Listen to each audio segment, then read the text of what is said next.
Okay, here we are. Our first, as you can tell, this is our first ever Zoom-based One WILPF call. This call is sponsored by Women's International League for Peace and Freedom, U.S. section. We're video recording, and this video will be posted on WILPF's YouTube channel and our One WILPF Call webpage. If you don't wish to be seen, you can turn off your camera, but we hope most people will keep their camera on. An advantage of Zoom is that we get to see each other and know each other a bit. It's a chance to put a face to the voices we've been hearing on Maestro calls. I'm Sandy Thacker, WILPF East Bay member from California. Other members of our One WILPF Call team facilitating this call are at-large member Mary Beth Gardam in Iowa, Ann Henney from the East Bay WILPF, Nancy Price in Davis, California, and our call technical support person, Ellen Thomas, in the mountains of North Carolina. WILPF is the oldest women's international peace organization in the world, founded in 1915 by Jane Addams of Hull House. WILPF has over 30 branches in the United States and is one of 50 sections around the world. You can join us at our website, wilpfus.org/join. Mary Beth? Yeah, if you have any technical problems during the call, please use the chat feature to state your issue, and Ellen Thomas will try to respond. Please be patient with us. This month really is our first ever Zoom format One WILPF Call, and it may take us some time to get our sea legs. Just as a reminder, if you know someone who missed this call, or if you would like to listen to a portion of it in the future, most of our One WILPF calls are archived and available to the public on our website. And this one will be too. This is a public call held on the second Thursday of every month at 7 p.m. Eastern, 4 p.m. Pacific. Welcome. Hi, everybody. It's so great to see all your faces. I'm Ann Henney from East Bay WILPF, California. And obviously, after more than a year of the pandemic, most of us are very familiar with using Zoom and things like Zoom. So we'll briefly go over some Zoom etiquette. Please keep yourself muted when you're not speaking to reduce background noise. Type your questions or comments to chat and use the everyone toggle in chat, and that's on your Zoom toolbar. And we're also going to post the agenda in the chat. Chat is going to be our way to comment on immediate matters that come up during the call, but there's also a Google text pad, the same way we used to have with the Maestro calls, where you can add information under the red line. The link to that text pad, I believe Mary Beth has already put into the chat, and she'll probably post it more than once. So be sure that you don't delete information as usual as you post things in there. Look in the chat for links from the speakers, and as we said, you can also post questions there. So when the call concludes, you should be able to save the chat, but if you don't save the chat and you want it, it's going to be along with the Google text pad posted on our website page for your future reference. For most of this call, you'll probably want to use the gallery view, and you can see everybody that way. In the upper right-hand corner of your Zoom screen, you'll see the word view, and you can pull that down and choose either gallery or speaker view. We're suggesting that when our featured speakers are present, you switch to the speaker view, and we'll remind you of that just before they start. And then you might want to go back to gallery view after the featured speakers finish. Please refrain from using the everyone chat for private conversations. If you need to speak directly to one or two friends on the chat, please chat with them individually away from the everyone chat. We're kicking off with exciting news from our Triennial Congress Planning Committee. This summer, we're holding WILPF's first ever virtual Triennial National Congress. The graphic chosen for the Congress appears on the text pad. Here's that link again in the chat. We're about to hear from Beverly Fitzpatrick from the Congress Program Planning Committee to hear all about what's planned. Beverly, we've heard rumors of really exciting keynote and plenary speakers. Tell us everything.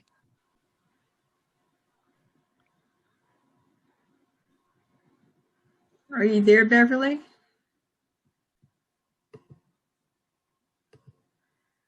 I'm looking, but I don't see Beverly. She had asked to be on first because she had to leave early, but she may have not made it. Well, maybe we'll move on then. Mary Beth, you want to introduce? Yeah. So our next presenter is our WILPF US President, Darian DeLue, with a few announcements. Welcome, Darian. Thank you very much, and it's wonderful to actually know that so many people are on the call. Folks who know me realize that I really don't like Zoom calls, but I do like getting to see you, and enjoy seeing me while you can, because I will hide after I make my announcements, because this whole business of being on camera makes me extremely uncomfortable. Okay, but to get on to some exciting announcements. First, I wanted to let people know that I'm seeking to organize a couple of ad hoc committees that will be doing important work in preparing for strategic planning. Some of you may, like me, sort of feel your skin crawl when you hear the term strategic planning. At the same time, I acknowledge that that's a very important part of any kind of campaign or program planning, and this strategic planning is for the future of WILPF US. So that's one committee that we'll be organizing, and a second one is, again, a committee that I don't have a catchy name for, but it will be a WILPF-wide initiative for racial justice and anti-class oppression awareness and action. And that committee is also an ad hoc committee. So both of these committees are for the short term. If you're interested in possibly serving on either of them, please email me at president@wilpfus.org. So that would be for only a small number of people are likely to be ready to be on those national committees. By contrast, I hope that many of you are ready to save the date for a very exciting film showing that we expect to take place on June 17th. That date still is to be confirmed, but I'm asking you to keep that evening open. The film is called The New Corporation, the Unfortunately Necessary Sequel. Some of you may have seen the prior film, The Corporation, or maybe it's Corporations. I've seen it at least once and a half now, but titles are not always easy. In any case, I want to give people a little bit of background about this really wonderful film. You can find the old film on YouTube. If you haven't seen it, I highly recommend it. It's a spectacular film that really lays out what corporations are, how they work, and what they do. And of course, what they do is bad news for nearly all of us these days. So being very brief, I'll just say that WILPF US is known for its extensive work on corporations through our Corporations versus Democracy Committee that was formed by Mary Zepernick a number of years ago. She worked with a number of other people to challenge corporate power and present a timeline of how corporations became so strong. that committee, Corporations versus Democracy, is now the Women, Money, and Democracy Committee. We're hoping we'll have a discussion after the film and the opportunity to talk about some of the new efforts that the Women, Money, and Democracy Committee has underway to address the real and current power of corporations. So this is a great film. Please save time. It's going to be released in theaters, but this will be a preview opportunity. And I think I'll leave that at that for now, but I will put details such as where you can see a trailer for the film in the Google document and in the chat box. Thank you. Great. Thank you. Thank you, Darian. I see Beverly is here now. Oh, okay. Can we introduce her and keep in mind that the graphic for the Congress is on the text pad. Beverly? Sorry, I had a hard time getting in. I don't know why. I kept putting in the numbers, but it wasn't working. After a year and a half of Zoom, you'd think we could do this. But anyway, thank you, Mary Beth. Thank you for having somebody from the Conpro committee tonight to speak. Mary Hanson Harrison just thought maybe it was good to hear a new voice. So since I'm the least seasoned person on the committee, the others, Robin and Mary and Jan Slachter, have been involved nationally and internationally for years. I've been a really active member at my Fresno branch, but not with everyone. So it's been a joy to meet people and to hear more about WILF nationally and internationally. So I'm going to start with the dates for Congress. And I hope everybody already knows them and has them in their calendar.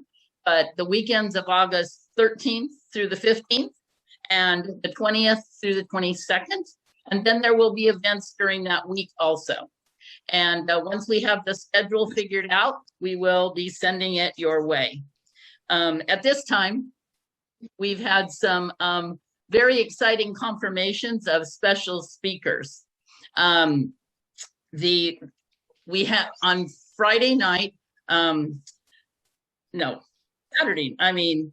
Friday night, August 12th, we're going to have Reverend Dr. Liz Theo Harris, and she'll open up for us. So it'll be a grand opening. And you probably all know that she's the co-chair of the Poor People's Campaign with Reverend Barber. So that's an exciting get that we've gotten, and we're happy about that. And then we also heard from Vidana Shiva, and we haven't scheduled her yet, but she will be scheduled. It's just that she lives in India, so we got to work that out. And I know a lot of WILF branches have read her book, Oneness versus the 1%. So that's exciting. And, she's an Indian scholar, environmental activist, ecofeminist, and anti-globalization author. So we look forward to that, to hearing from her on one of the weekends for sure. And then we just heard a couple of days ago from Maud Barlow, and she's confirmed. And Maud is a Canadian author and activist and a co-founder of the organization Blue Planet Project, which works internationally for human rights for water and much more. And so just hearing those three names, and there'll be more to come. Everybody's working hard to land who we can, to be our keynote speakers and some special guests. So it's pretty exciting. Since many of you can take this back to your branch, the proposals are coming in, and thank you, Sandy. And we will send a confirmation when we receive them, and it's important to get them in. The deadline is May 31st, which is coming up before you know it. And we really do need those proposals in. And this year, the Conpro committee really tried to highlight branches. And so the more you can offer in proposals, the better. And after May 31st, the committee will be making up the schedule for the Congress. So it's important to get those in. And then the final time to edit and the presentations will be in June, so June 30th. So we need to do all this work, so we have to have your proposals. So I know everybody can access the proposal form either on e-news or other places, so that's a good thing too. And it's on the text pad as well. Oh, that's right, it's on the text pad. Sorry. Yep. With all the faces, it's, yeah, there it is. And remember, the one thing we're providing you, well, Mary Hansen Harrison is providing you, is technical support. So I know some people have asked about, you know, they don't know quite how to do this. They don't know quite how to video something. Please ask her and get the support you need. That's important. And because we're paying for it, so let's do it, you know. And the last thing I'm going to say to you is that the exciting part is registration will open June 15th. That's going to tell us a lot. And we know people register at the last minute, but we hope people will start registering early so that we have a good idea of how many we're having attend Congress. Because, you know, having it virtually means you get to choose when you come in and out, and we hope you're there for the whole thing. But if you can't be, you can't be. And just think what a bargain. I mean, no flight, no hotel reservations. And so I think it's going to be a delightful almost 10 days. And I look forward to seeing you guys on the screen, either in a presentation or just in a side chat somewhere. And that would be great. So let's make this first virtual Congress one to remember. Thank you for having me. Great. Thank you so much, Beverly. Yeah, it is exciting. I think it's going to be a great Congress, and I hope that a lot of people sign up for it. It's great. I hope so too. Stay tuned for additional announcements coming up later from the Poor People's Campaign, the Women, Money, and Democracy Committee, the Cuba and Bolivarian Alliance Committee, and the Disarm Committee. But right now, we're moving on to our featured segment. The subject of this call was proposed by our Middle East Peace and Justice Action Committee, who recommended one of tonight's speakers. The Women, Money, and Democracy Committee is also partnering on this presentation. The oily dollar is a subject that affects our nation's military strategy and our foreign policy, because a great deal of military force is required to support our reliance on fossil fuel and the entangling alliances that prop it up. The 2002 protesters against the invasion of Afghanistan and Iraq were clear about this when they shouted, "How did our oil get underneath their sand?" Our speakers will address the history of the oily dollar, as well as how it affects our economy, energy policy, and militarism in the United States. It's my pleasure to introduce Ricky Gard-Diamond. She's a valued member of our WILPF Women, Money, and Democracy Committee.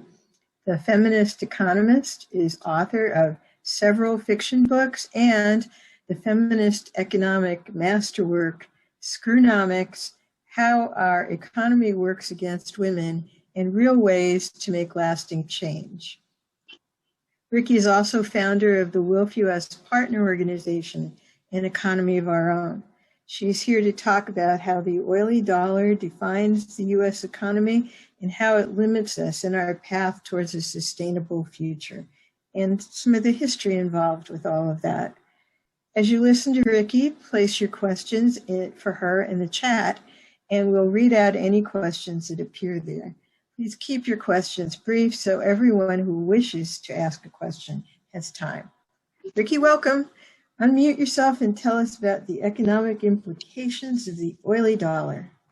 I have to do one disclaimer. I was introduced as an economist, and I have to tell you that I am not an economist. I don't even play one on TV. So I am, what I'm proud to say, is an amateur economist. I began the hard way learning by being a single mom on welfare, and educated myself over the years, just pursuing the language of economics, which I think is really key to understanding a good deal of confusion that most people have about the economy. And women in particular, I think, are a bit intimidated about it, and also consider, this audience is probably not the case, but I think more widely this is true for a lot of women. And anyway, women have plenty to do already, right, without having to take on economic details too. But I do think it's important, and so we're getting women together at an economy of our own to talk about issues in the same way that you're doing here with your WILPF calls. Just trying to educate ourselves and sharing what we know. So could we start the slideshow? Okay, I thought it would be a good idea because I know that there's a WILPF book group that's reading Ellen Brown's wonderful book on money, Web of Debt, right now. And that's this famous story. Web of Debt is based on the famous story that you all know, the Dorothy in the Land of Oz and walking that yellow brick road. It was published in 1900, which I thought was a good place to start because the American public back then was more deeply informed about currency issues than is true today. Many were challenging the bankers' gold standard, those yellow bricks that made money scarcer as the population grew. William Jennings Bryan, running for president, had given a famous speech saying, "You shall not crucify mankind on a cross of gold." He'd wanted more silverback currency, but lost the election in 1896. Next. Yes, because muckrakers were on the bankers' case, calling out the Gilded Age, in 1910, a secret meeting of very powerful bankers and one very friendly senator was convened by Wall Street's J.P. Morgan and crafted together a plan on Jekyll Island where all the richest Americans vacationed, the Vanderbilts, the Rockefellers, the Pulitzers. They all knew each other. And they came up with this plan and sent their friendly senator to D.C. to sell the Federal Reserve law, which was signed, as you can see in the newspaper there, by President Wilson in 1913 to, as he says, to aid business. And that's the truth. Signed in, it required that the Federal Reserve hold gold equal to 40% of the value of the currency it issued, baking in the bankers' gold standard.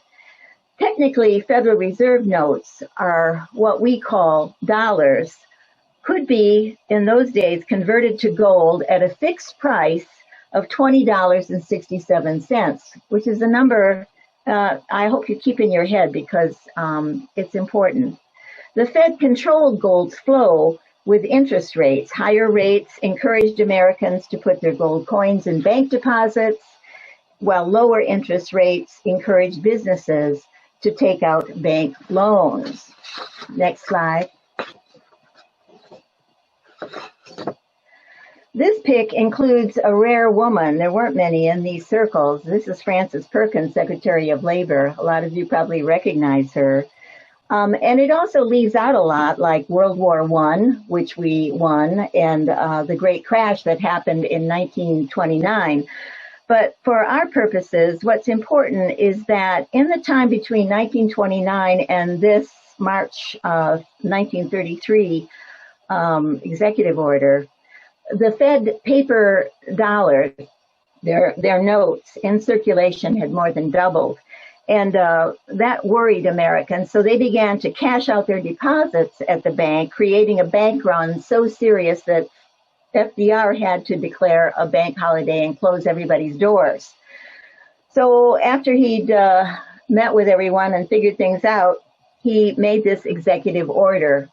And he said all U.S. citizens had to turn in their gold coins and their bullion to the Federal Reserve in exchange for $20.67 an ounce. The Gold Reserve Act that was put into place just a year later, after he thought some more, I guess, went even further and required the Federal Reserve to surrender all its gold to the U.S. Treasury. But here was FDR's sleight of hand. His new law also upped the value of gold to $35 an ounce, not the $20.67. So it was quite a big boost. Now, this is going to be counterintuitive, and we're going to talk about this more in a minute, but raising the price of gold devalued the Fed's paper dollar, thus raising all the prices back to the rates they'd been in 1926, boosting the economy, which is good for the business, and really saved the business ownership class from its own greed. But it didn't help the folks in the Grapes of Wrath very much. Next slide.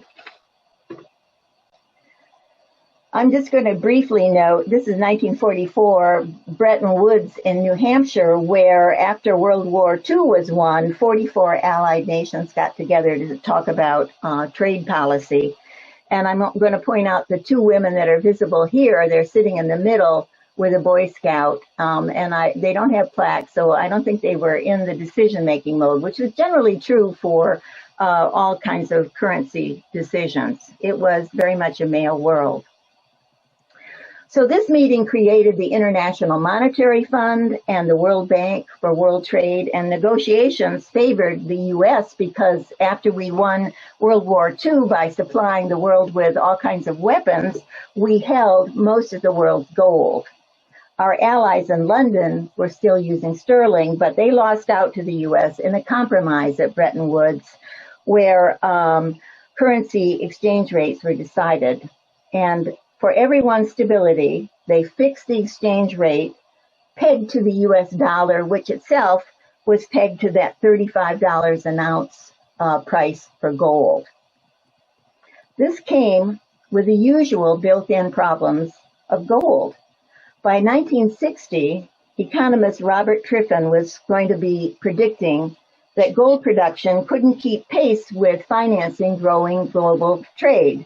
So the Federal Reserve loan-based dollar outflows resulted in a balance of payments deficit, a trade imbalance.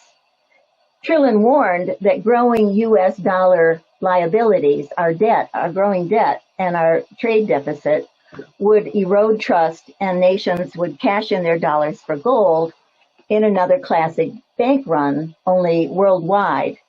2008 showed us what that's like, and we want to try to avoid that. Next slide. So luckily, or maybe unluckily, FDR was developing something new that would counter this. And Charlotte is going to be talking about this much more and clear up any kind of confusion that I may be sowing here. She's really the expert on this. A 1945 meeting between FDR and the Saudi Ibn Said cut a deal. In return for U.S. military and business training, the king allowed a new U.S.-built airfield and access to their oil fields for American dollars. This close U.S.-Saudi relationship has survived years of differences over the Arab-Israeli conflict and is at the heart of the U.S. international dollar dominance, really. But here is where Alice in Wonderland comes in, and she's a little bit like Dorothy in the Land of Oz, you know. The chart I want to point out that has that red line, it vividly shows that loss of purchasing power of our U.S. paper dollar.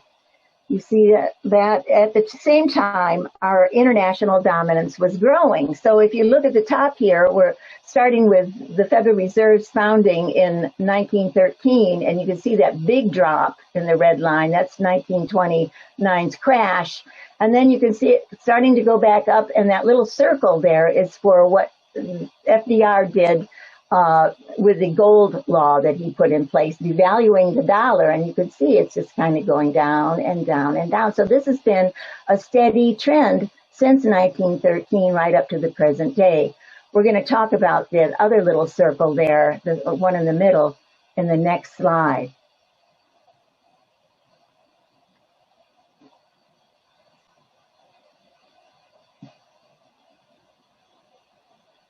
you really have to be tricky like Dick Nixon to understand how this stuff works.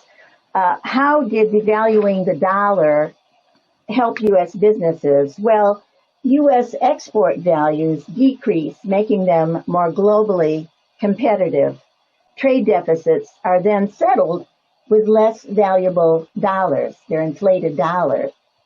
We've heard about China's manipulation of currency in its trade deals, but we don't hear much about our own trade deals. But that red line that you saw on the previous chart is really a long-term relationship with the Federal Reserve dollar. It's counterintuitive, but it's real. So just as Triffin had predicted, France began a bank run, beginning to cash in their dollars for gold, suspecting the U.S. wouldn't be able to sustain its huge military spending in Vietnam because they had experience, I guess. And by then, gold was valued at $40.80. So he was in trouble, and he decided, he did other things, but he decided one thing he would do is end Bretton Woods agreement. No more dollars were going to be exchanged for gold. So the Fed's currency was going to float. But other countries are still pegged to our currency. So why? That doesn't make much sense. Why is there a missing graph here?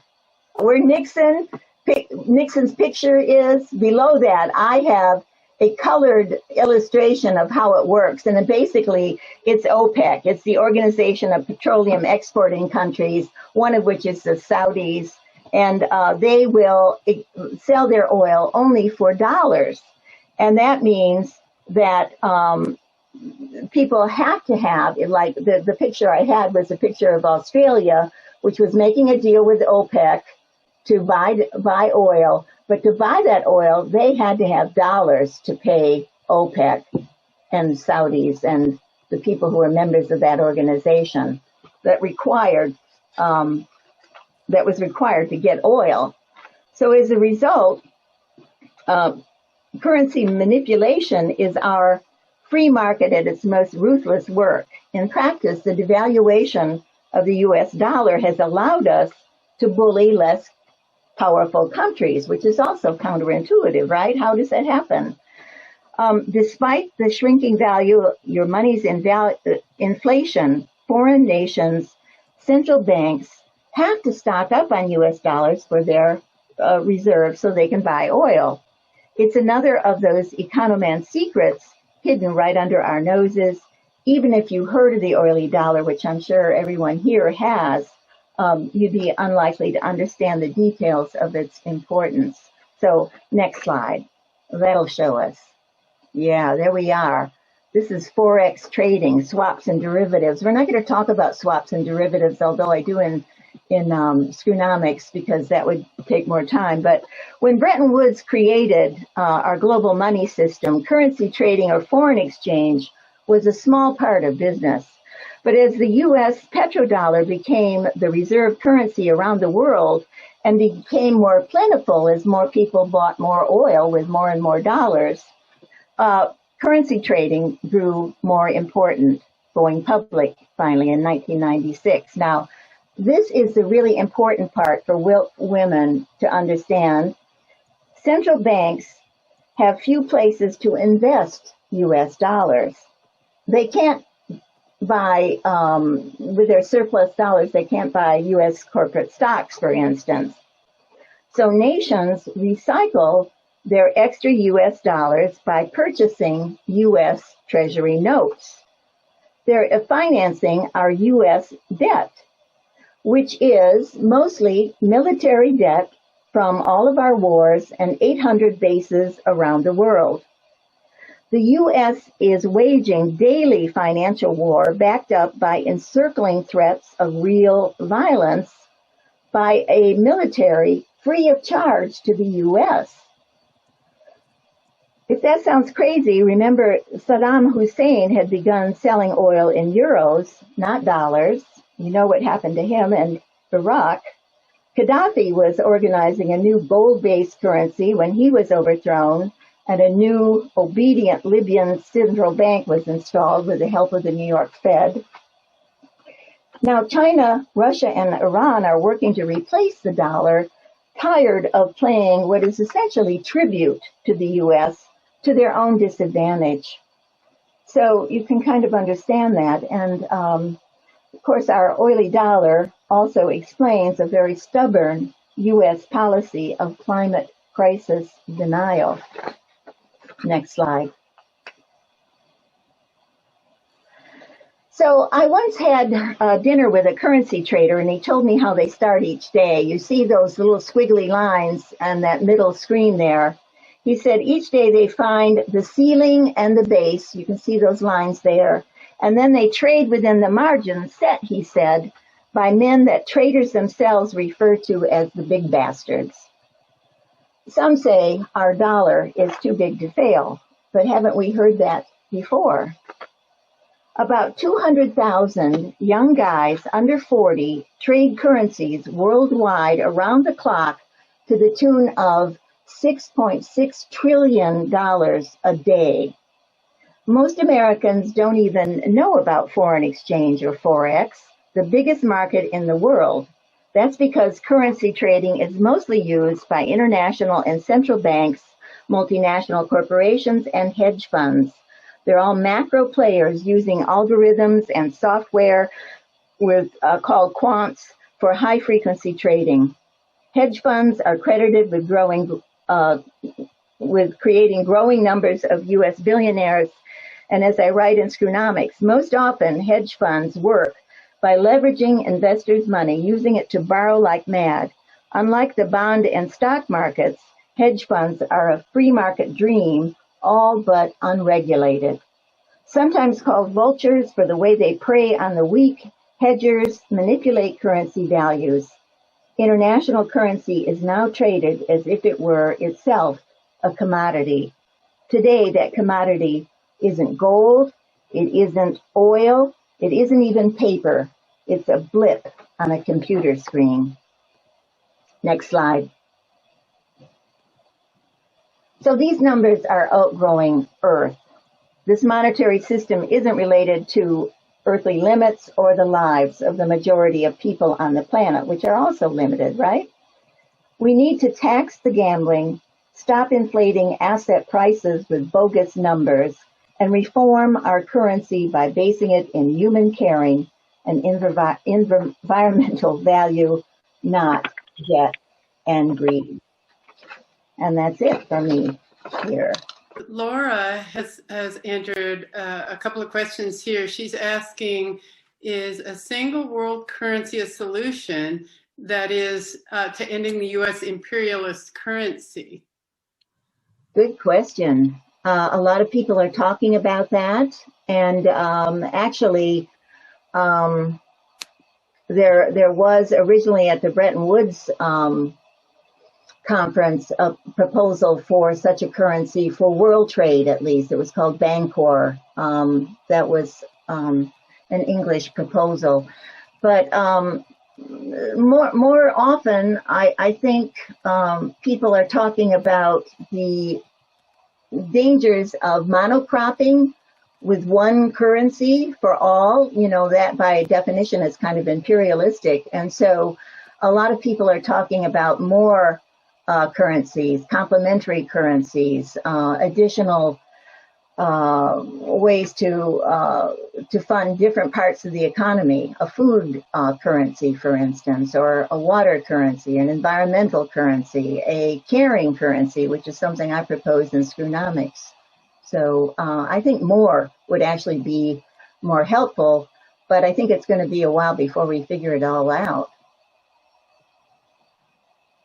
Okay, Lenny has a question. How can we stop the U.S. from waging financial warfare on other countries, which the U.S. does by using the SWIFT system and the fact that international exchange is carried out in dollars? I don't know that I know that much about their domination of that SWIFT channel.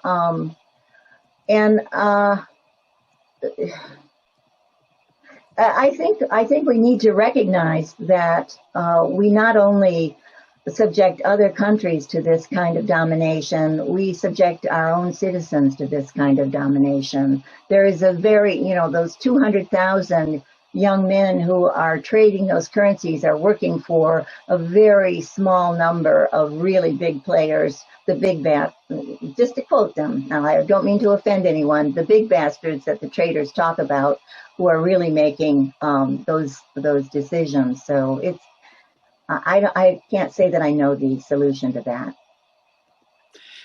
Well, a lot of people are giving you shout outs, Ricky, and saying they want to be sure that this is being recorded and where can they access it. And in the chat, both Mary Beth and Darian have posted the link to the WILPF US YouTube channel. So that is where it can be found in the future.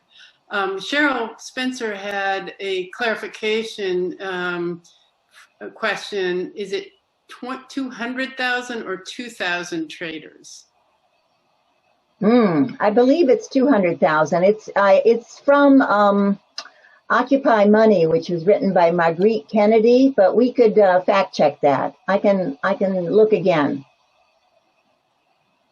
All right, folks, you have one last chance for a question. This is a global trading. Sorry. Global trading 24 hours a day. So I'm thinking it's probably the bigger number. Okay, I think it's a good time to transition to our next speaker. There may be time for more questions for Ricky later, but I think that's about all the time we have. So thank you for those good questions and good discussion there. Thank you very much, Ricky. That was great. And yeah, really good questions too. I agree. So Barbara Taft, co-chair of the Middle East Peace and Justice Action Committee, is here to introduce the work of her committee and to introduce our second speaker. Barbara, thanks for suggesting this speaker and for introducing her. Thank you. Our committee continues our work on the strategic planning that we've been doing, hoping to be able to directly affect U.S. government policy in regard to the Middle East. We're also preparing some workshops that we're hoping we'll be able to present at Congress. And we've been working on reissuing our booklet on Hamas, in which we are asking that Hamas be removed from the U.S. list of terrorist organizations. And there'll be more about that in just a second here. We want to call your attention to our last e-news, which was just this last week, regarding the No Way to Treat a Child campaign. I will be posting a link to that in a few minutes on the chat. If you didn't see it, you should look at it and try to get your branch to be active on that. Currently, our energies, as you might imagine, are going to current events in the Middle East, which include the eviction of refugees from 1948 from their homes in Jerusalem, Palestinian refugees, homes in two places, especially Sheikh Jarrah region in East Jerusalem, and also from Silwan. We're also looking at the ongoing bombings of Gaza, and the news is not reporting that these have been continuing for the last 3 months at least. And so it's not something that's just begun this week. The escalation of the attacks has happened, and it's been exacerbated by the attacks on worshipers inside the Al-Aqsa Mosque in the Haram al-Sharif, or on the Temple Mount, whichever you want to call it. And those attacks by Israeli forces have included incendiary bombs, tear gas, and live ammunition that have been thrown at worshipers. And this is worsened by the fact that it's happening during Ramadan, a very important celebration for Muslims. And the news media reports that Hamas is firing rockets without provocation. Well, I think that being bombed for 3 months is provocation. And that's what our committee believes as well. And there's a lot of uneven reporting, and we're trying to see that the truth actually comes out about this. there is totally unequal firepower when Hamas fires rockets into Israel. They're fairly primitive, and what Israel is firing is some of the most sophisticated weaponry around. And by the way, it's primarily financed by the US, and that's something that we're working on trying to change. So with that about our committee, I want to move on and introduce our speaker, who I think you will all learn a lot from. Charlotte Dennett is a former Middle East reporter. She's an investigative journalist, and she's an attorney. She has written a lot of books, some of which you've probably heard about. But she has just recently published a book called The Crash of Flight 3804, and it's subtitled A Lost Spy, A Daughter's Quest, and the Deadly Politics of the Great Game for Oil. In 1947, her father was on that flight, and the relationship between what happened to him when his plane crashed and why it happened is something that she's going to explain in her talk. I'm not going to tell you a lot of details because I know that's what she's here for. So I want you to all welcome Charlotte Dennett. Thank you very much, Barbara. Okay, so I have a little a show for you. I'm always nervous something's going to go wrong, but here we go. First, I'm going to share my screen. So that's my book, and as Barbara explained, is about a plane crash. There, I got this out of the archives. I got the whole accident report. They killed my father and 6 other Americans on board. My father was America's sole master spy in the Middle East at this time. He was with the Office of Strategic Services, later became the Central Intelligence Group, and then ultimately the CIA. But he died before the CIA was created. At any rate, his plane never made it to Ethiopia. I never knew him, by the way. He died when I was 6 weeks old, but then I got interested. So I as a journalist, I began to wonder what happened to him, because I was retracing many of his steps when I was based in Beirut as a journalist. So this is the New York Times, and it came out just 2 weeks before the crash. And lo and behold, there's this article about a new pipeline. And what struck me is that my father's job as an OSS spy was to figure out what the route of the pipeline was going to be. And he made a top secret visit to Saudi Arabia. And this map actually shows the route of the pipeline. That is the projected route. And as you can see, it crosses Jordan, Iraq, it crosses Syria. It eventually lands in Lebanon, but at the time there was a question of whether it was going to terminate in Lebanon or Palestine, which I thought was very interesting. But look at this, what it says. Protection of the pipeline will become a prime objective of American foreign policy. And that means military protection. So right now you're seeing, just as the United States is pulling out of the war, it wants to protect that pipeline. And the reason it wants to is because the oil of Saudi Arabia is a huge prize, and it actually allows the United States to use it as collateral and also to prop up the Marshall Plan in Europe. So that's another reason why protection of the pipeline was so important, not only to my father, but to the US government. Here's just me showing you some of the documents that were turned over because I sued the CIA for more information. And I got this one great document that had not been redacted. And here was this one sentence that projected what my father's job was going to be when he went over to Lebanon. We must control the oil of Saudi Arabia at all costs. And what I learned is he was battling not the Germans, because they had already been defeated. He was battling our former allies, the British, the French, and the Russians. They all wanted the Saudi oil, and they were deeply resentful over the fact that the U.S. had a unique concession, an exclusive concession. Okay, so that's when I just started to discover what I call the great game for oil. It's still going on. And since we have limited time, I'm just going to show you some maps of what I discovered. This one, this gives you an introduction.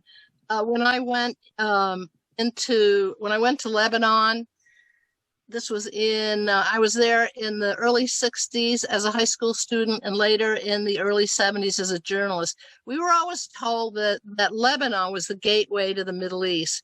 But the more I studied, I realized that oil people and great powers look at it differently.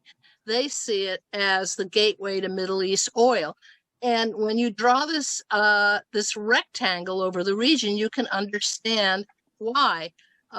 Because all of them were thinking of sending their oil to the Eastern Mediterranean. Look at the countries: Iraq, Iran, Saudi Arabia. They all had to ship their oil out, and one of the key ways was on the Mediterranean coast. Now I'm going to fast forward to the period after the dissolution of the Soviet Union. At the time, there was a huge rush for Caspian Sea oil because all the countries surrounding the Caspian used to be controlled by Russia. Now they were going independent. That was one big factor I understood. But also, when it comes to post 9/11, that's when the great game goes on steroids. And I found this article by Frank Viviano, which was published by New York Times, very rare, just in early October after September 11th. And what does he say? After the September 11th attacks, he writes, what you're going to find is that all the areas where they are fighting terrorists happen to correspond to where they're looking at oil. The map of terrorist sanctions and targets in the Middle East and Central Asia, to an extraordinary degree, is a map of the world's primary energy sources in the 21st century. The defense of these resources, rather than the simple confrontation between Islam and the West, will be the primary flashpoint of global conflict for decades to come. And so he was one of the few writers that understood this great rush for oil in the post 9/11 period. And by the way, the plotting for the oil of Iraq and Afghanistan long preceded 9/11. And Dick Cheney was one of the main people that was scouting around looking for oil in the Caspian. So I'm going to jump ahead now. And one of the first enterprises that they thought they were going to pull off was the creation of this pipeline. It's called CAPI, based on the countries they're going to traverse. And you can see what they are.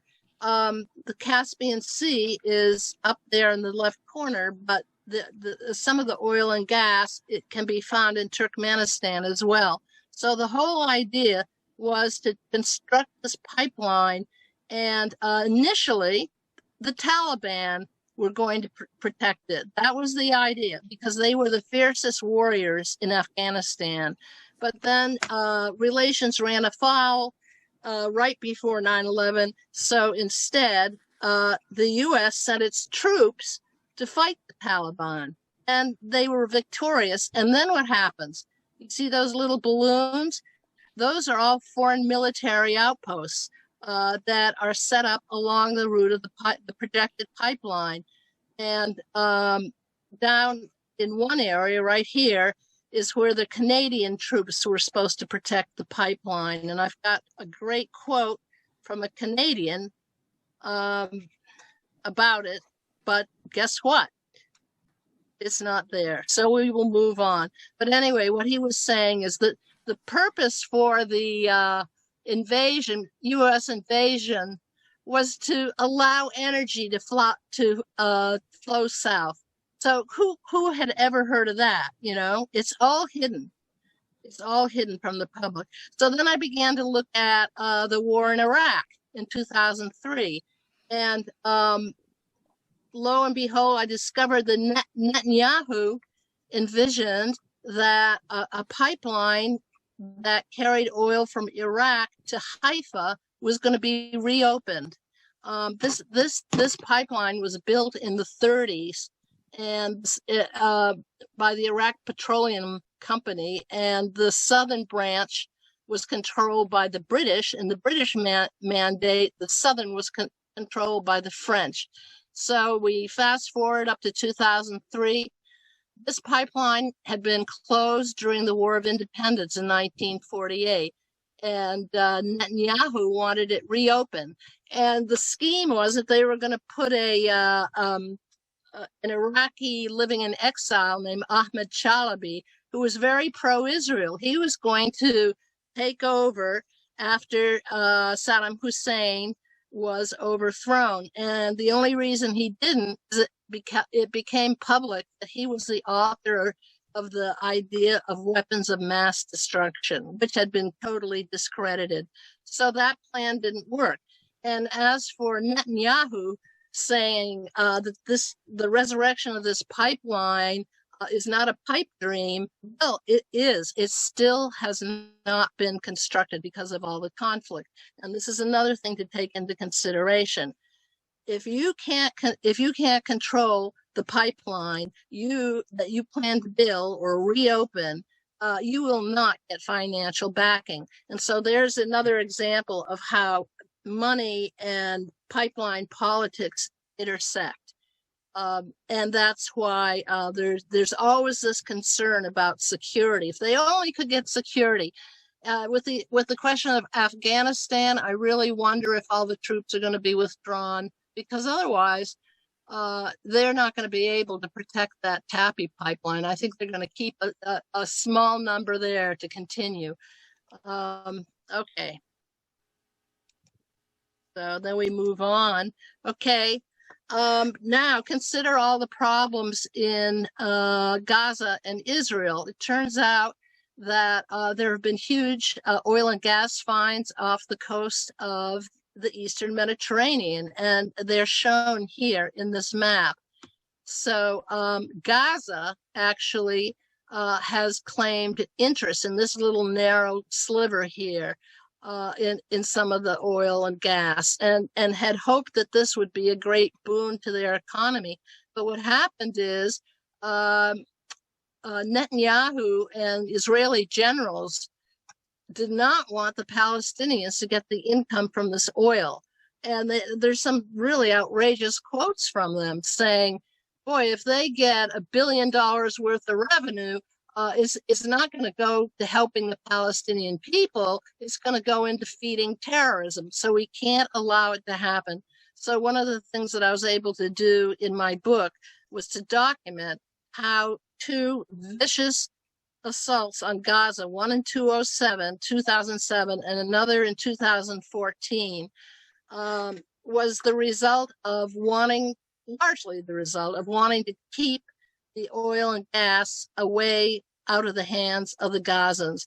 And I can't help but think that that is another reason for the current hostilities.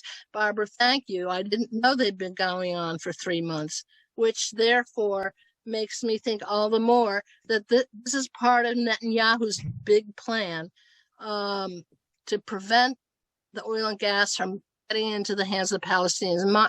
Mind you, there is now prospecting in the West Bank, which is why they wanted to annex it. And another scheme that Israel has had all along has been to serve as an energy corridor along the Eastern Mediterranean.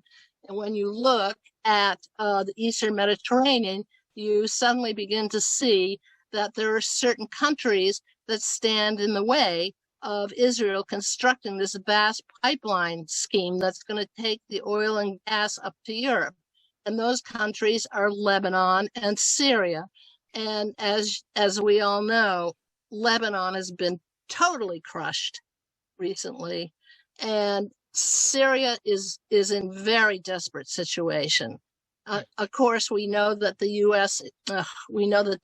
Is supporting the Kurds in eastern Syria, where there is oil right over in this area. That's where the fighting is. It's the one area where Syria has oil, and the U.S. has the temerity of occupying that and declaring it our own, violating the sovereignty of the Syrians.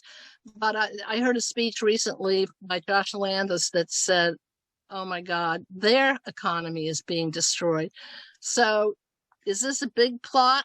Can't prove it. Just saying that they're in dire situations. And I just heard that Lebanon is going to be constructing the largest U.S. embassy in the whole Middle East, in poor Lebanon. Well, what's that all about?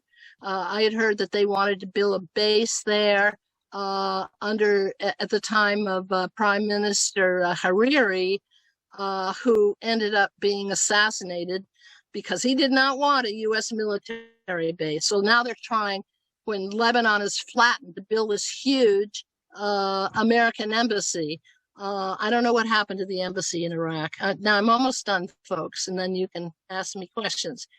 Finally, look at Syria. I started to look at the war in Syria and was able to put together that efforts to undermine the regime of Assad really took off in 2010. First of all, a pipeline scheme had been offered by Qatar, and it's this lower one. And it's the idea, Qatar is very, very rich, and it has some of the richest natural gas reserves in the world, shared, by the way, with Iran on the other side of the Gulf. But anyway, this pipeline was going to go through Syria and then up through Turkey. Well, Assad rejected it. He didn't want it. He didn't want it coming from there. And he proposed an alternative, which was to take the natural gas of Iran and have it run through Syria and on to Europe. So there are some of us who believe that the civil war, so-called, in Syria was really a pipeline war. And it remains to be seen whether these pipelines are ever going to be built. And just by the way, you can see up here the Black Sea. Okay, that's a whole nother story. I won't get into it, but it involves Ukraine and Russian efforts to try to control sending its oil and gas through pipelines through the Black Sea. I mean, once you develop pipeline consciousness, as one of the readers of my book said, in fact, it was Naomi Wolf, once you see this map, you can't unsee them, and it starts to make sense. Finally, Yemen, same situation. I found out that there was a plan for a pipeline that was going to run from the Saudi oil fields in Ras Tanura and go right through Yemen without getting any permission from the Yemen people. The idea of constructing this pipeline was because there was concern that Iran was going to block the passage of tankers through the Strait of Hormuz. So this was another way of shipping Saudi oil. It was going to go through southern Yemen and down through this port. I found out that guess who protected the pipeline route right there? Al-Qaeda. Can you believe it? This is another thing I found out. The U.S. uses terrorists to be able to come in and fight. They use terrorists as a pretext for sending in military to protect their oil routes and their oil supplies. So in this case, there's Al-Qaeda. The other concern was another choke point right here in the Red Sea where tankers have to pass. And as you know, there's been fighting in there. The Houthi in the north, they are an indigenous people, and they've been fighting the corrupt Western influence and were able to take over Sana'a, and this is the whole oil region. Well, that freaked out Saudi Arabia and the U.S., and so they by 2015 they were building up military supplies, and the war against Yemen has started. So there is an oil component to that as well. That was a warning my father gave in 43. He said that because he had been in Lebanon in the 30s and began to understand the great game for oil and how destructive it was going to be. So I'm going to end it there, and people can ask me questions. Thank you so much, Charlotte. Wow, that is fascinating. Your book sounds like a real page turner, and your presentation did evoke some questions in the chat. So I'm going to ask Mary Beth, would you read out those questions for us? Terry Gates wanted to know what, if any, is the effect of the Chinese Belt and Road Initiative in the pipeline wars? Are they in the mix now? Yeah, good question. Yes, they are. And why is it that the United States it seems so threatened by China? Because the Chinese have big plans, and they're moving into the Middle East, and they're also moving into Africa, East Africa, by the way. Yeah, it's pipeline politics on steroids. That's what's going on right now. And of course, then there's the whole turning the Russians into the great evildoers, and that's about the Nord Stream pipeline, which Russia has planned to send natural gas to Germany, and the U.S. has been fighting it tooth and nail. That's why they're sanctioning Russia and sanctioning some of the countries that were building the pipeline. But it looks like Germany is going to prevail, and so is Russia, and it's going to go through. These pipeline wars, I'll tell you, they get very vicious, and it's not just about getting profits. It's all about the whole mix of empire building. You know, the petrodollar, the control over these countries economically, using oil, controlling oil.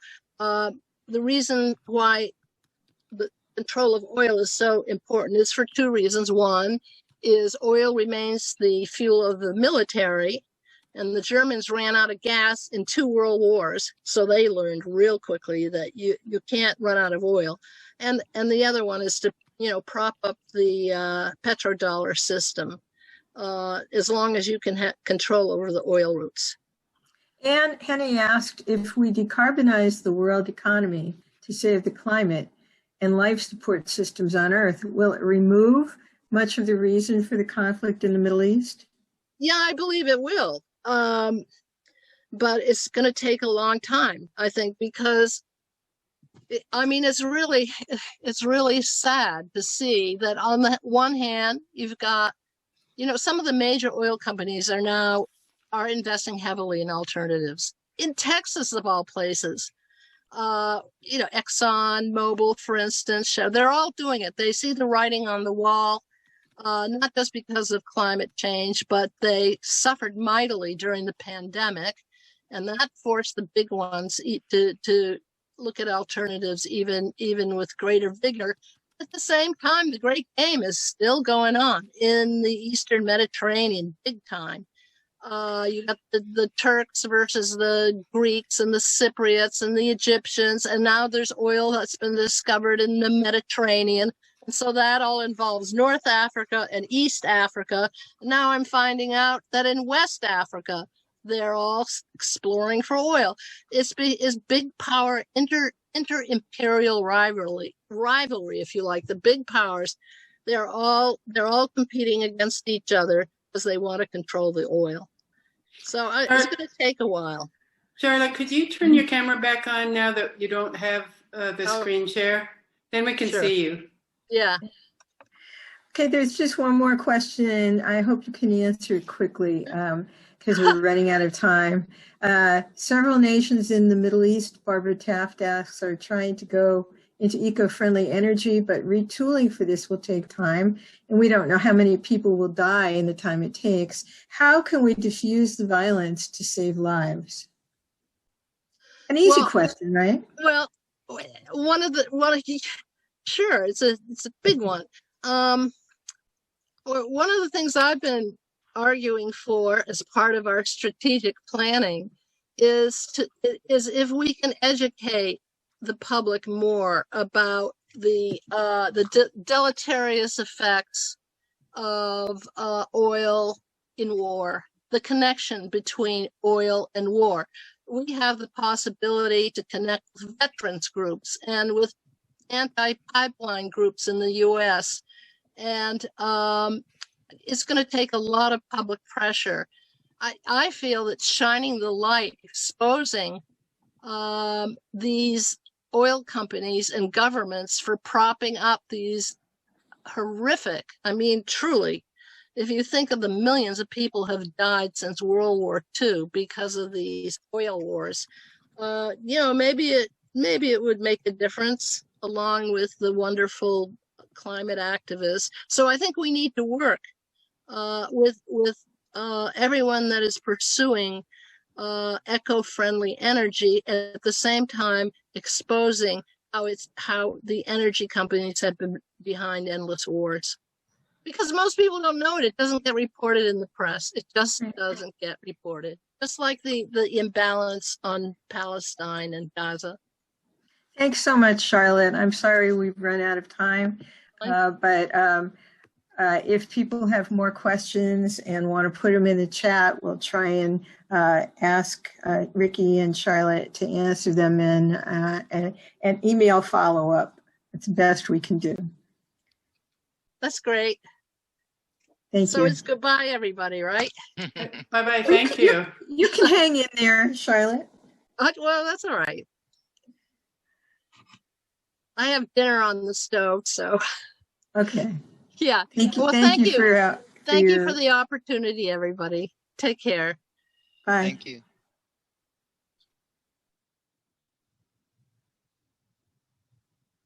Ann? Oh, yeah. Now we're going back to some WILPF announcements. The next is from our partner, the Poor People's Campaign. Welcome to our WILPF U.S. liaison to the PPC, Dorothy Van Soest. Dorothy, what's on the front burner with the PPC? This is such a great segue because thank you, Ricky and Charlotte, for making such clear connections between the role of money and power in the hands of a few.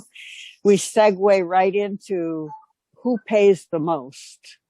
The people at the bottom whose lives are sacrificed, who live in poverty, who have to work at dirt wages to keep that whole monster going, all for the benefit of a small slice of people. And so what's happening with the Poor People's Campaign movement is that we are in a 500-day campaign. It started February 1st, 500 days, started February 1st, and it will culminate at June 18th, 2022. And there will be doorways along there, all aimed at looking at the issues, the oil wars, the money, the power, from the bottom up. That's the language coming out of the movement. Scarcity is not the issue. Ideas are not the issue. Consciousness is the issue. And so the Poor People's Campaign is putting a face on poverty, lifting up the voices of the more than 140 million poor and low-wage people in our country who are paying the price for what Ricky and Charlotte presented. So we start May 24th with a resolution presented to Congress for a new reconstruction to end poverty. That will move into a June 21st, 2021 march on Washington and rally. It will be virtual. Last June, there were 2.75 million people who came to the march. We're hoping for doubling that. And that then in the fall will be a lot of town halls, all going towards June 2022. Our role is to sign up for the Poor People's Campaign, get our branches to sign up, post everything, every landmark, every point in this 500-day campaign. We will be communicating with you. I will put in the chat the Poor People's Campaign, and if you want to get on the WILPF mailing list, it's just WILPF, WILPF 4, the number 4, PPC @gmail.com. But do get on the National Poor People's Campaign website, sign up, and every landmark will be there. WILPF will be there. We'll be there with our signs. We'll be there with our messages. And the language coming out of this is not the top down who's benefiting. It's the bottom up. When you raise the boats from the bottom, all boats rise. So thanks. And we're in it together. One step forward. Forward together, not one step back is our mantra. Thanks. Thank you so much, Dorothy, for all you're doing to keep WILPF really deeply connected with the PPC. And Mary Beth has posted Dorothy's email and also the web link to the Poor People's Campaign in the chat. So now Cheryl Spencer has a couple of announcements from the Disarm Committee. We're inserting the link to the text pad, Google Doc, on the chat again right now, because we know Cheryl will have some references for us. Cheryl, please unmute yourself and tell us what your committee needs from us right now. Good afternoon, everyone. I'm actually going to be introducing a second person who will be talking about our new campaign. So most of you know we've had a Call for Peace campaign going on since January. And the main actions that we've been asking our members to do is to write to your Congress people about the need to reduce our military spending. And we've provided you sample letters to write to all your legislators at every level. And now we're extending that campaign, okay? We're going to encompass a new and possibly more effective strategy, which is to make phone calls to the officers of the Congress people who are in the Progressive Caucus, okay? Because there are a couple of bills that have come out in the last month or so that will, one of their purposes is to reduce the amount of money being spent on military weapons, especially on nuclear weapons. So we want, the campaign is called the Disarm Legislative Action Campaign. And I have put in the Google Doc several paragraphs that our next speaker is going to be telling you about and introducing you to this campaign. So his name is Bruce Shea, okay? And I know he's on the call. He is a newer member of our Phoenix, Arizona branch, and he is a newer member of the Disarm Committee. And he is interested in theosophy, the feminist approach to peace activism, to nonviolence, and to mental health. Those are his main concerns. He has initiated this campaign and is taking it on as an action. It's described on page 8 of the Google Doc. I will put a couple of, it's much too long to put in the chat. I'll put a couple of things in the chat. So Bruce, would you please unmute yourself, and I hope, and tell us about this new campaign, phone call campaign. Certainly. Thanks, Cheryl, and good evening to everyone. Can you hear me? Yes. All right, great.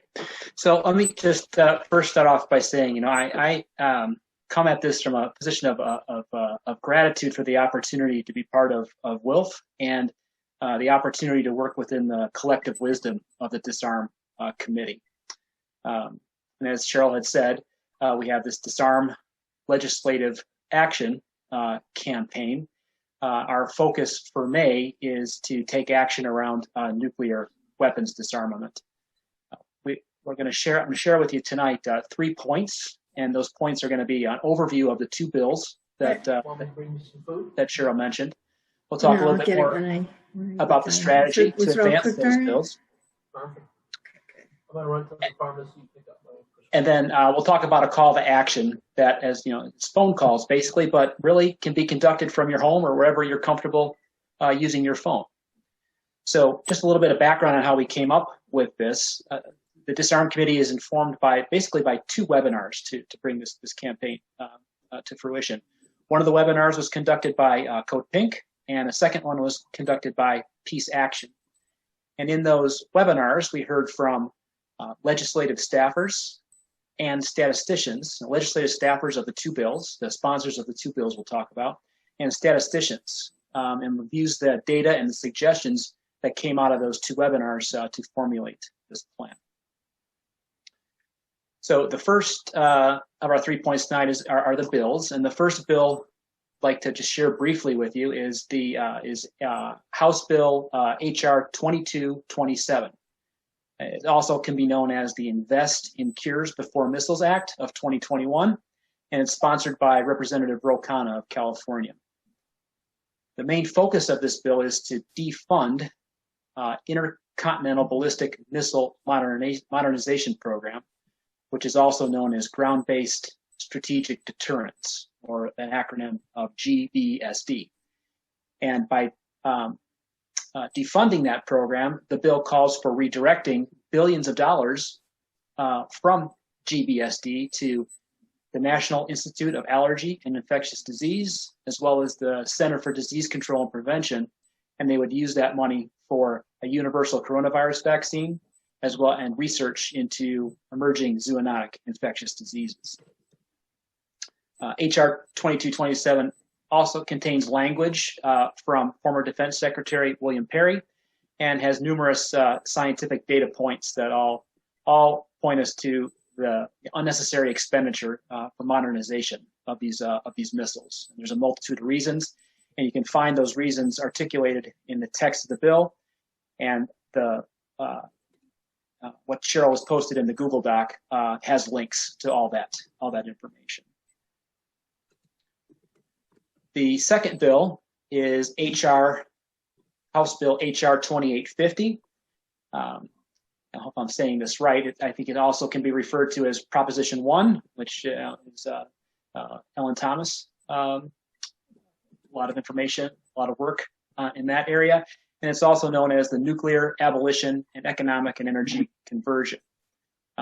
It's sponsored by, I believe it's Delegate Eleanor Holmes Norton of Washington, D.C., and she's introduced a version of this bill every year since 1994, and it actually goes much further than the HR 2227 does. It actually calls for all funds used to support nuclear weapons be redirected to human needs and carbon-free nuclear-free energy. Another important point about this bill, it has a major update in this year's version, and that's an option to ratify the United Nations Treaty on the Prohibition of Nuclear Weapons. Again, there are links to all this information and the full text of the bill in the Google document.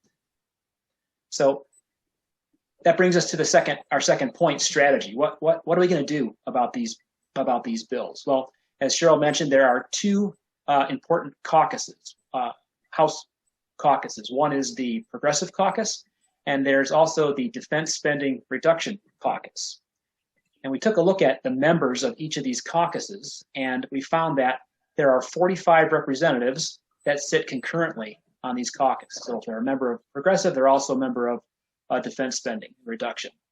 But what does that translate to? Right now, it only translates to there are only 14 co-sponsors of HR 2227 and only 3 in HR 2850. So these bills are all in a status of being introduced to the 117th Congress, and they've been referred out to committees where they're likely stuck there until they have a sufficient amount of support to be put on the committee's agenda. So we think that a sustained calling campaign to these 45 reps from a multitude of people and representing ourselves as WILF members, that we can be an effective way to ask the representatives to co-sponsor the bills, and a first step in putting them on the forefront of these caucuses, with the intent of really ultimately becoming louder than the defense contractor lobby, which obviously makes billions of dollars from this weapons that we have.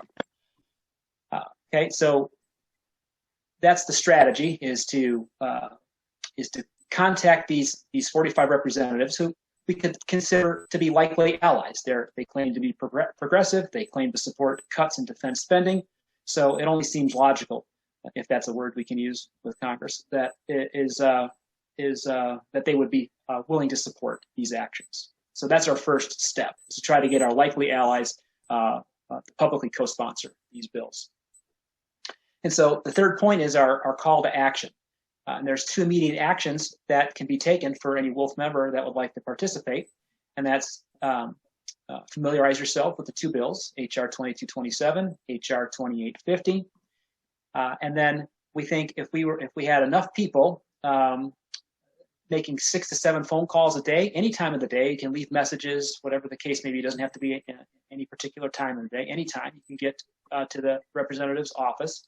And over the next 2 weeks, you'll be making these calls potentially to representatives who are outside your district, and ask them simple questions. Make sure they're aware that these bills exist, a brief description of what they are, and ask them to become co-sponsors of the bill.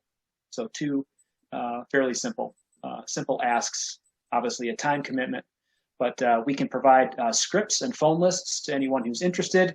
And there's an email address in the Google Doc that will that you can send to if you would like to participate in this program. Great. Thank you. Thank you, Bruce. Thank you very much. And it sounds like a very good campaign. And I know that there's going to be more information on the Google Doc and also an e-alert I saw from Cheryl that will have more details about how people can get involved. So when we say the next 2 weeks, we mean whatever the 2 weeks are following when we actually get the e-alert out. Okay, good. That's fine. So thank you both. WILF US has long supported normalizing relations between the United States and Cuba. Our Cuba and the Bolivarian Alliance Committee has been working overtime with allies and WILF members to press the new administration on ending the embargo with Cuba and restoring tourism, among other measures. Lenny Villagomez-Reeves, co-chair with Cindy Domingo, has a report. Lenny, can you unmute yourself and tell us what's happening? Yeah, hi. This is Lenny Villagomez-Reeves, and this is a crucial time, not just in U.S.-Cuba relations, but for the whole world. Obviously, the pandemic is continuing.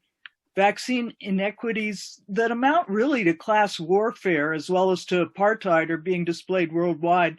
And the Biden administration has declared Cuba policy something that it may get around to someday later. Meanwhile, Cuba's been sending healthcare teams to Mexico, to Togo, to Italy, to Haiti, to Mozambique, about 30 other countries as well. Cuba is also producing vaccines. They have 2 vaccine candidates completing phase 3 clinical trials, which is the last step before licensing. Now, in the world, high-income countries already own more than half of all global doses purchased from the first world manufacturers. And it's estimated that there will not be enough vaccine doses to cover the world's population until at least 2023. On average, in high-income countries, about 1 in 4 people has been vaccinated.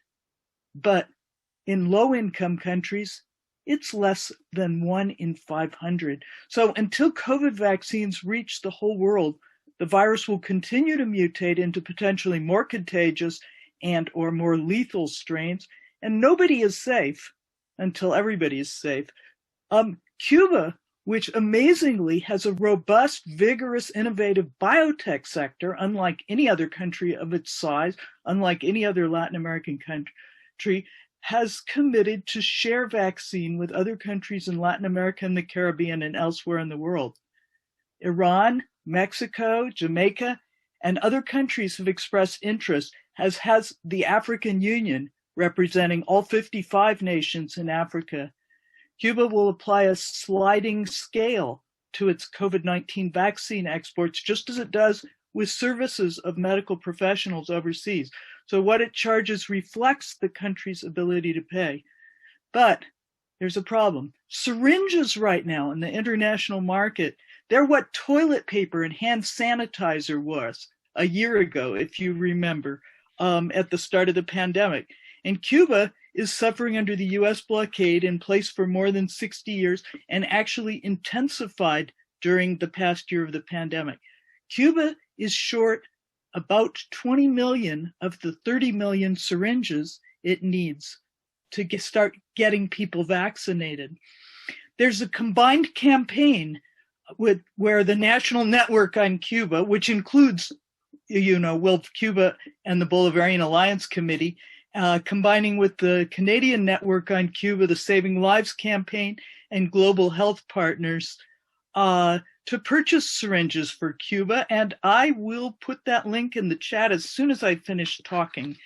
But you can make a legal donation to Global Health Partners to purchase syringes for Cuba. And I want to go to a quote, and it's important because it reflects both what we're going to do right now in helping Cuba, and it refers to what Cuba does in the world.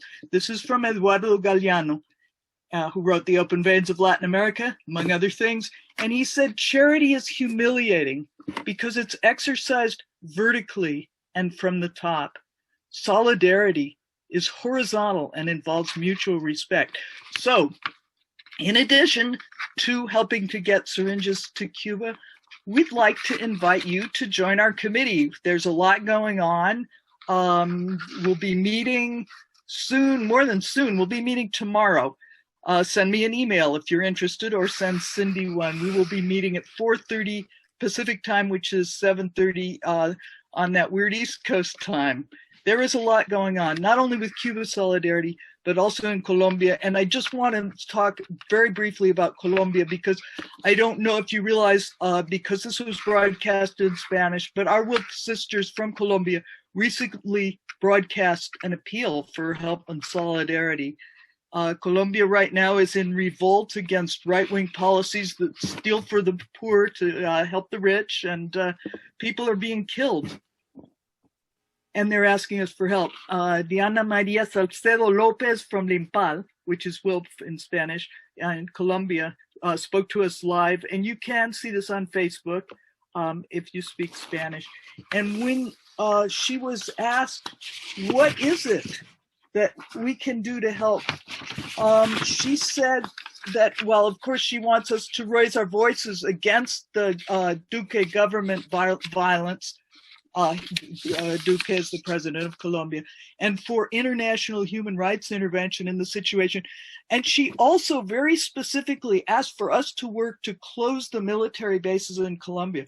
And this is what she said. She said, in their vicinity, there's an increase of anti-woman violence, of rape, of forced prostitution, of unwanted pregnancy, and of poverty. And that these bases promote a culture of violence, patterns of military behavior, increase the presence of arms and munitions. These bases train military forces from other countries, spreading the oppression and violence. So she is asking us, these are our US military bases. She is asking us to work to close these military bases in Colombia.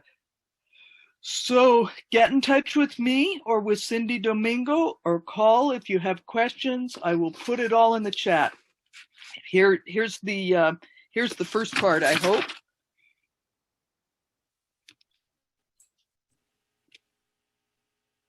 Okay, that should be,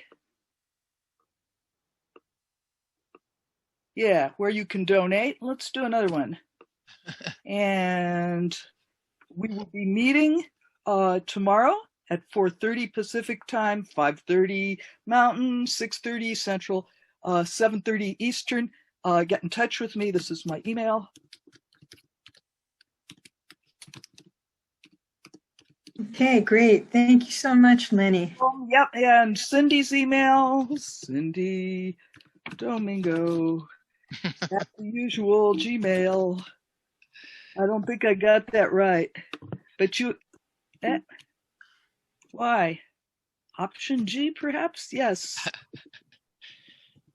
Thank you for your patience. Thank you. Okay, great. So the Women, Money, and Democracy Committee has two announcements. Our partner in Economy of Our Own will present their next Zoom of Our Own on Monday, May 24th at 8 p.m. Eastern, 5 p.m. Pacific. And the focus of this feminist conversation will be healthy soil equals healthy climate, water, and food. The panelists include Monique Verdin from We Can International, that's the Women's Earth and Climate Action Network. Economist Sabine O'Hara, who heads the College of Agriculture, Urban Sustainability, and Environmental Science at the University of the District of Columbia. Didi Persas of the Land Leadership Initiative, and WILF member Gwen Hallsmith on restorative land and restorative finance. All this information is on the text pad as well. Finally, our committee is promoting support for public banking initiatives, especially in states where legislation and resolutions are moving forward. You can find out where your state is on this at the Public Banking Institute website. I'll put it in the chat. And you can use our public banking toolkit that our committee developed to find out all the benefits of public banking for economic justice, mortgage and housing solutions, and reducing student debt. Public banking can also make it much easier to move the money from the war machine to community needs and from the too big to fail Wall Street banks. Some cities are finding that the fees that they had been paying to Wall Street banks to manage their pension funds and other income can actually be used instead to support public schools, public housing, and infrastructure, things that we're always told we can't afford. Public banking can even reduce the influence of big banks to finance war and war profiteers and the big fossil fuel dinosaurs that have so much influence in our country. The link to look up your state's progress on this issue and connect to those efforts will be in the chat, and as well the link to download our free public banking toolkit. We're happy to visit any branch in a virtual meeting to talk about how and why your community should support public banking. Please invite us, and I'll put my email in the chat. Great. Thanks so much for joining us for this Zoom gathering, and thank you for your patience in our having to figure out how to use this new platform, which we're excited to be on. We hope you'll find ways to organize locally around the issues of the oily dollar and all the issues raised by the WILF committees and leaders tonight. Our next One WILF call is scheduled for Thursday, June 10th. Please put it on your calendars. It's always the second Thursday of the month. We'll be addressing the issue of how best to honor essential workers now and going forward in an economy that honors what we truly value. We're inviting the National Domestic Workers Alliance and the 9 to 5 organization to discuss the need for caring wages for workers, mostly women, who are now grossly underpaid or even unpaid. Thank you to Ellen Thomas for your technical support on this call, and to our wonderful speakers and WILF leaders. Good night.